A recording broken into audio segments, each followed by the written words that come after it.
Hello friends, इस YouTube channel में आप सभी का स्वागत है। आज हम देखेंगे consumer right in India. First देखते हैं ये कब आया और इसका आने का क्या पर्पस है। तो ये एक्ट आया on 24 December 1986। Government of India enacted the consumer protection act 1986 में। ये 24 दिसंबर को 1986 में आया। इसका आने का पर्पस क्या था? इंश्योर राइट ऑफ कंज्यूमर, सुनिश्चित करने के लिए राइट ऑफ कंज्यूमर का, इंश्योर राइट ऑफ कंज्यूमर। हम इंट्रोडक्शन देखते हैं। The consumer protection act 1986 was enacted to provide for better protection of consumer. ये इस इंट्रोडक्शन में बताया गया है कि ये एक्ट कब आया और क्यों आया। तो ये 1986 में आया और प्रोटेक्ट करने के लिए जो राइट्स है कंज्यूमर का उसको। देन हम देखते हैं ऑब्जेक्टिव। ऑब्जेक्टिव क्या है? Better protection of interest of consumer and protection of right of consumer. And हम मोस्ट फोकस करते हैं एक्ट पे।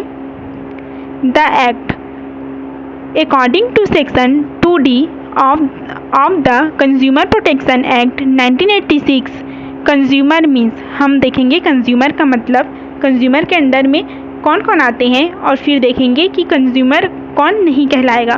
तो पहले हम कंज्यूमर का मीनिंग देखते हैं।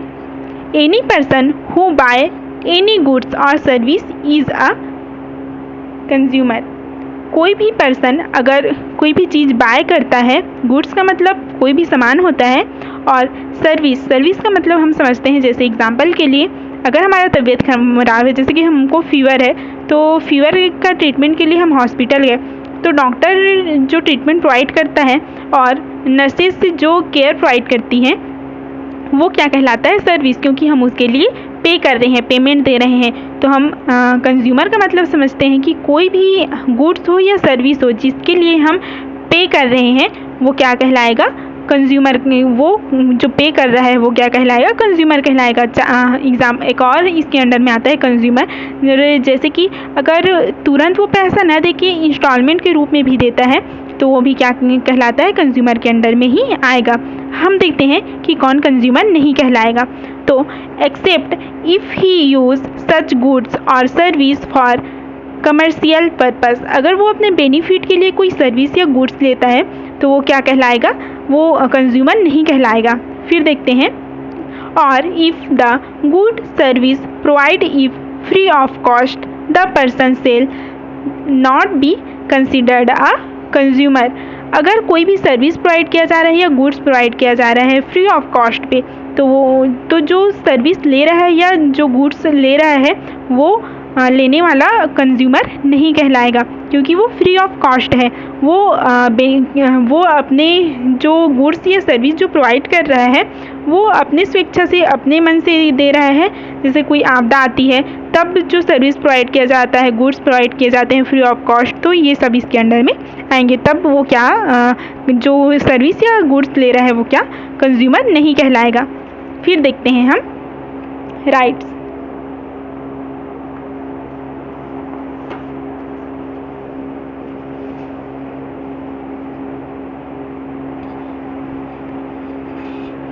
राइट टोटल 6 राइट्स होते हैं। फर्स्ट है सेफ्टी। सेफ्टी का मतलब होता है कि जो बेचने वाला है वो जो अपना आर्टिकल, जो सर्विस बेच रहा है, दे रहा है, उसके लिए वो सेफ्टी प्रोवाइड करे कि ये सेफ़ है, ये बताए। जैसे कि हम हमेशा ऐड में देखते हैं, टीवी वगैरह में देखते हैं कि ये शुद्ध है, कुछ भी आर्टिकल, कुछ भी सामान रहता है उसको क्या, ये शुद्ध है, ये शुद्ध आटा है, ये शुद्ध घी है, ऐसा वगैरह वगैरह एड्स आते हैं, तो वो सेफ्टी प्रोवाइड करता है।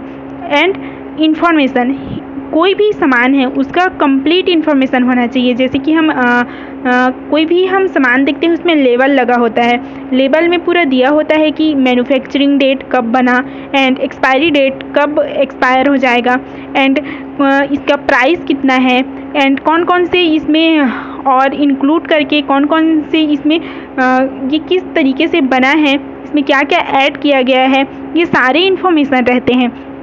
तो कंप्लीट इन्फॉर्मेशन होना चाहिए जो भी आर्टिकल है उसके बारे में, जो कंज्यूमर है उसको, इसके लिए लेबल लगा होता है ना।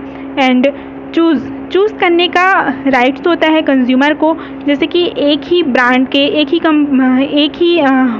होते हैं, और मतलब एक ही आर्टिकल अलग अलग ब्रांड के होते हैं, अलग अलग कंपनी के होते हैं, तो उसमें से वो चूज़ कर सकता है, जो उसको अच्छा लगे वो उसको बाय कर सकता है।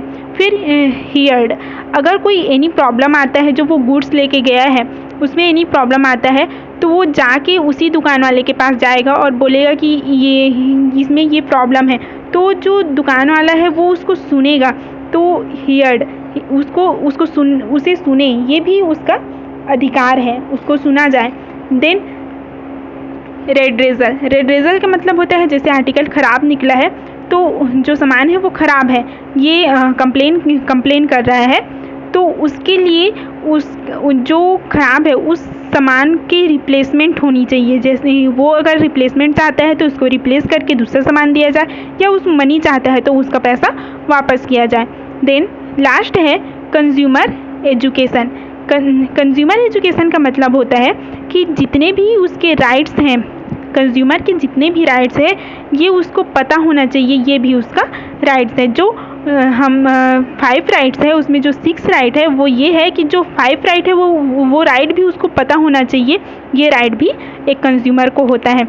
हम इसको देखते हैं, जैसे कि टीवी ऐड में देता है, जागो ग्राहक जागो, है ना, और हम स्कूल लाइफ में भी बहुत सारे पढ़े हैं इसके बारे में, है ना। फिर हम लास्ट देखते हैं फाइल केस। इसमें मतलब कौन, जैसे कि वो कंप्लेन करना चाहता है तो वो कहाँ कैसे करेगा, और वो कौन सा प्रोसेस होता है वो देखते हैं। तो फर्स्ट आता है डिस्ट्रिक्ट फॉर्म। डिस्ट्रिक्ट में इसमें 3 मेंबर होते हैं, 3 मेंबर, जिसमें एक जो मेंबर होता है वो जज रहता है डिस्ट्रिक्ट का, और जो 2 मेंबर होते हैं उसमें से किसी एक को फीमेल होना मस्ट है, और उनको नॉलेज होना चाहिए कंप्लीट,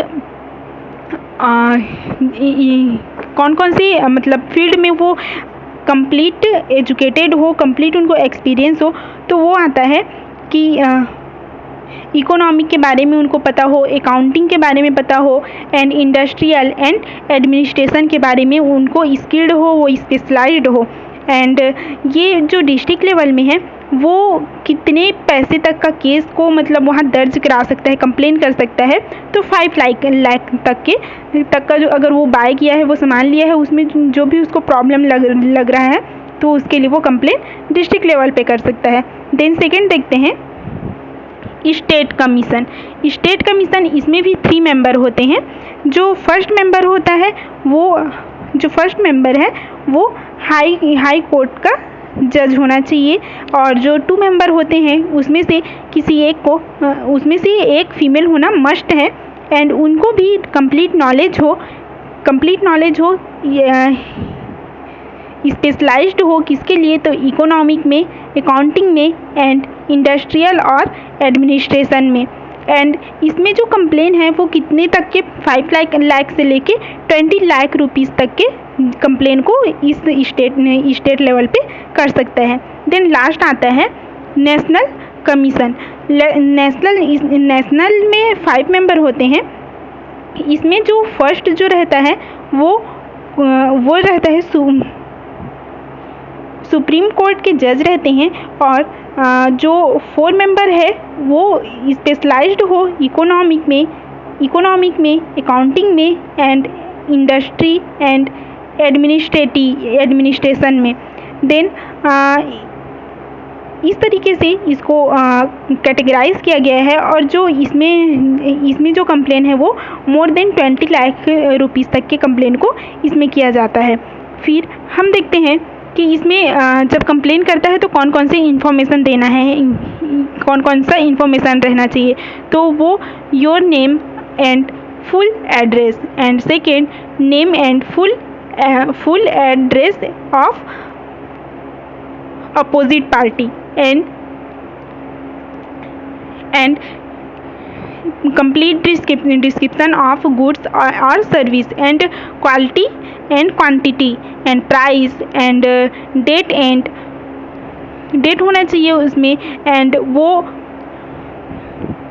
परचेज और hiring, and nature of problem and type of वो किस तरीके से मतलब रेड्रेजल करना चाहता है, वो पैसा ही वापस लेना चाहता है या बदले में सामान लेना चाहता है या उसको पनिश कराना चाहता है, ये टाइप ऑफ रेड्रेजल होना चाहिए।